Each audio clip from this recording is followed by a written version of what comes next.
Now, I would remind you as parents, we started with godly men and godly women and the outgrowth of that. Parenting is a biblical assignment. It's not for your fulfillment. It's not primarily to fulfill your dreams. We have made it a bit perverse. We've allowed parenting, and it's infected the church almost as deeply as it has the secular culture, to imagine it's something about our own gratification. We refer to the children as if they're ours, and I'm not suggesting that's inappropriate, but ultimately God said, I knew them before you saw them. I have a plan for them, he said. I knew them when they were being knit together in their mother's womb. We may contribute some genetic material, but God is the one who's the author and the completer of their stories. And parenting, from a biblical standpoint, is the ultimate train and release program. In Mark 10, I suspect you know it. It says, at the beginning of creation, God made them male and female. He hasn't redesigned the system.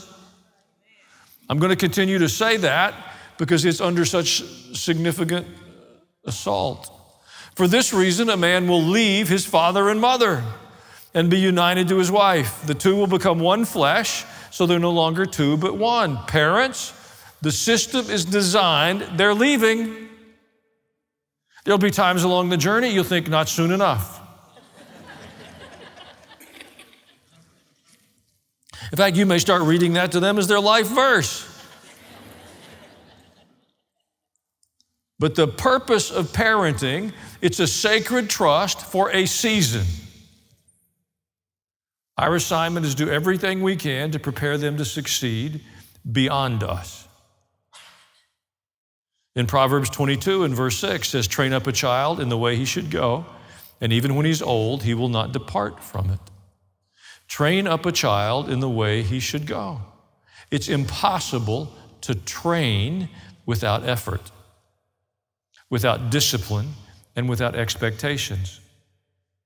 I've had a variety of trainers in my life, some physical trainers, some who were designed to coach me with a variety of physical skills or abilities. And I can tell you, I never had a trainer that was particularly interested in being my friend. In fact, they always seemed to find some joy in the fact that I would be agitated with them, accuse them of being unfair. My trainers had no interest in equitable things. I had one trainer for a while that was trying to get me in better condition. He would give me a course to run, and he would follow me in his car. That's wrong. But he wasn't the one in training, I was. It's a really helpful image. Trainers are not always in a friendly posture, because a good trainer will require effort of you that you would not make in their absence. Isn't that the nature of the relationship? So when Proverbs says to us, train your children, your engagement with them goes beyond friendship or camaraderie or mutual appreciation or the perception that everything you're saying is kind. Inherent in that bargain, in that description, is an awareness of a preferred future for them that they may not even understand for themselves. And you will encourage the discipline necessary for them to be their best. Now, lest you think I'm just talking about you and us as physical parents, God said he disciplines those he loves. And that if we're not disciplined, we're illegitimate children. You can check, it's Hebrews 12. It's not in your notes, but it really is in the book. Which means God has expectations for you and me higher than ones that we would bring for ourselves. We're probably pretty much content to say, look, I want to go to heaven. I don't want to go to the option. And beyond that, we'll just play it out. And God said, no, I created you with a purpose.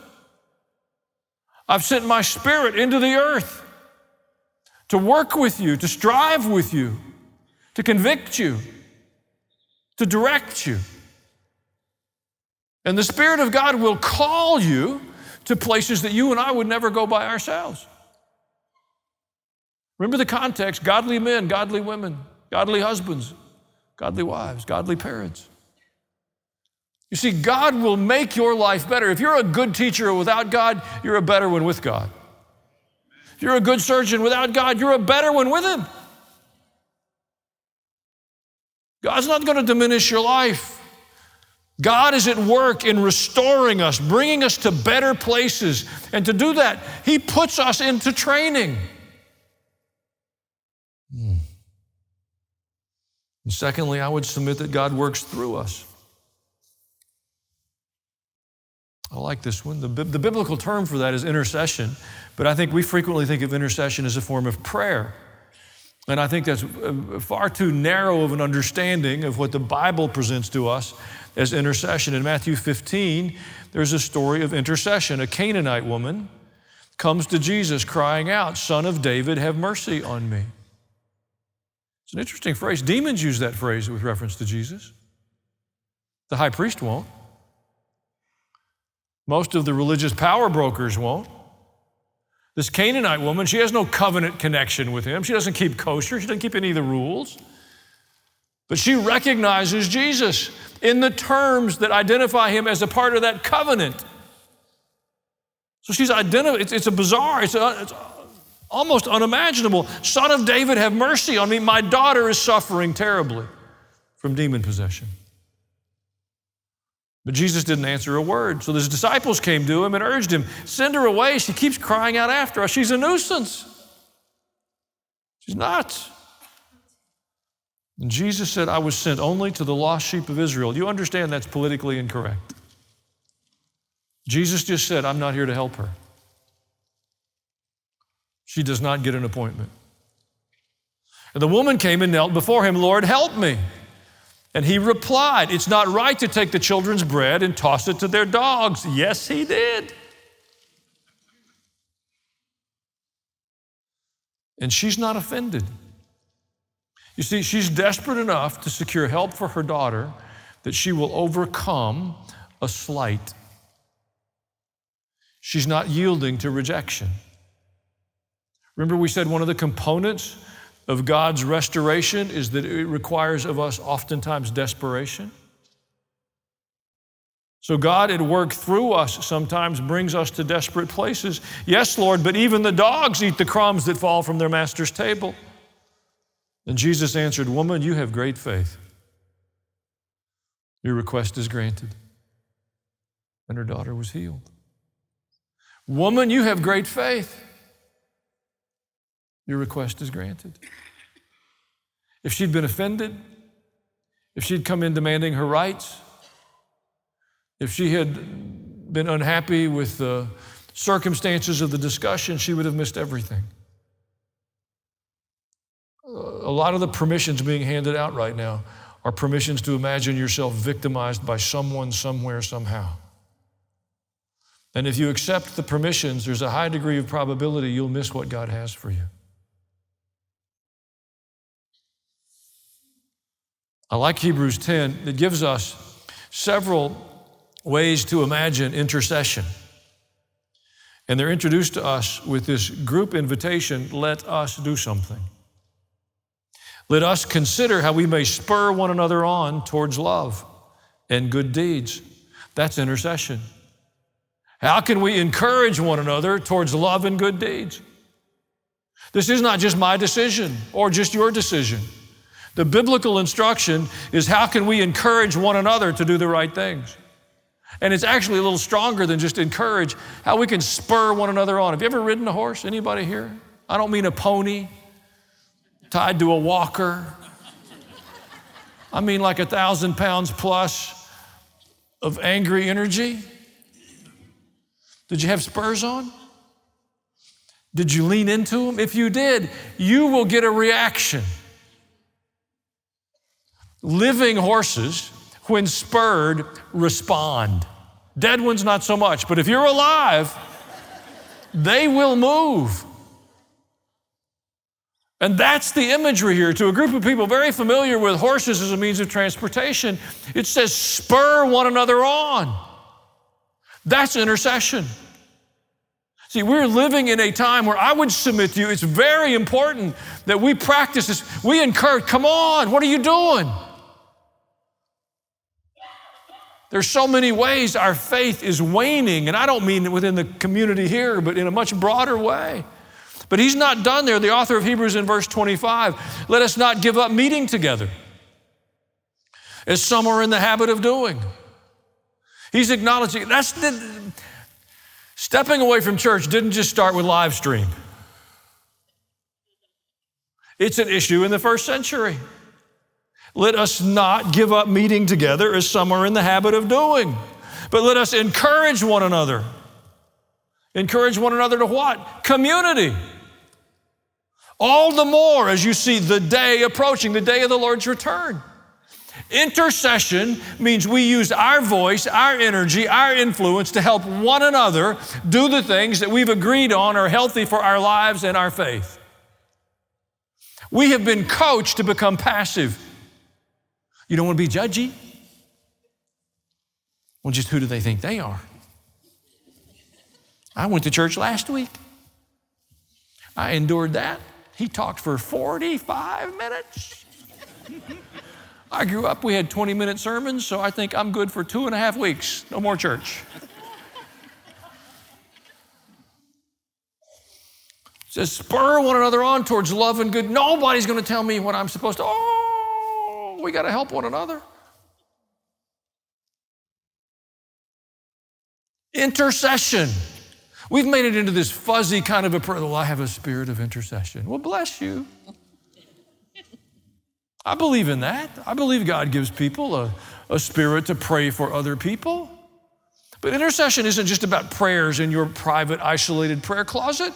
Intercession says, come on, we're going to do the best, Barry. I've watched you build ramps for lots of people that needed a ramp in their home. And I've seen you take some other young men and help them learn to do that and show them the value of that.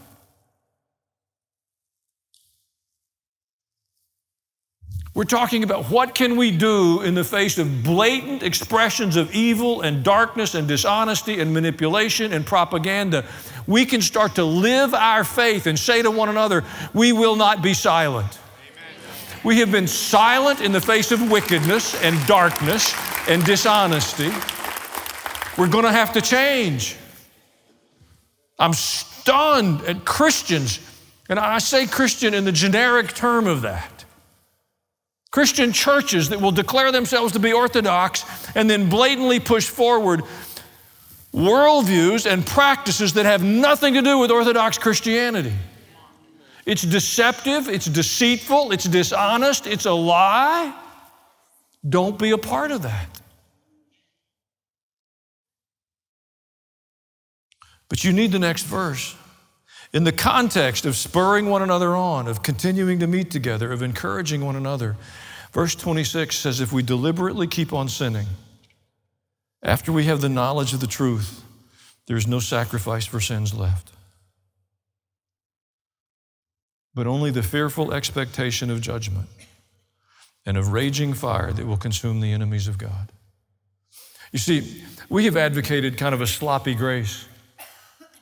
This God of infinite grace and infinite mercy. Folks, if God had infinite grace, if His grace was without end, if His mercy was without end, there would be no hell. There would be no judgment. There would have been no flood. There would have been no Babylonian conquest of Jerusalem. There would have been no Assyrians that conquered Israel. There would have been no Philistines that were plaguing people in the days of Samson or Midianites bothering them in the days of Gideon. All of those things are expressions of the reality that God's mercy and grace have limits. And so the encouragement we're given is to intercede with one another. Come on, we know the way to go. We know the right place to stand up. We know the thing to say. We know that's wrong. Now let's go do the right thing. Why? Because if we persist in going that way, if we deliberately keep on sinning,